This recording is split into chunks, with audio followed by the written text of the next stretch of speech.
Hello বন্ধুরা, আজকে হচ্ছে আমাদের মাছের তেল পাতুরি। তোমরা কে কে মাছের তেল পাতুরি খেতে ভালোবাসো? এই দেখো, তার জন্য দিদি কড়াইতে বেশি করে তেল দিয়ে কালো জিরা ফোড়ন দিয়ে দিল। তারপর দিদি দিয়ে দিলে হচ্ছে তেলটা, মাছের তেলটা। এটাকে একটু সুন্দর করে ধুতে হয়, ভালো করে। নাড়ি ভুড়ি তো এটা একটা, এর জন্য এটাকে পরিষ্কার করে ধুতে হয়। এবার দিদি দেখো, এটার মধ্যে নুন হলুদ সব কিছু দিয়ে একদম ভালো করে ভেজে নিচ্ছে। ভাজা ভাজাটা কি বলতো, এটা একদম যেহেতু তেল, এই জন্য এটাকে একটু ভালো করে ভাজতে হবে।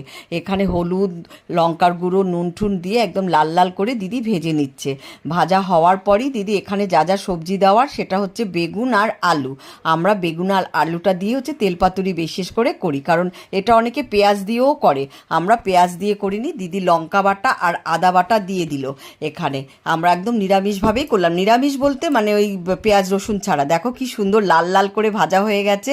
আমাদের তেল পাতুরিও রেডি। তোমরা কে কে খাবে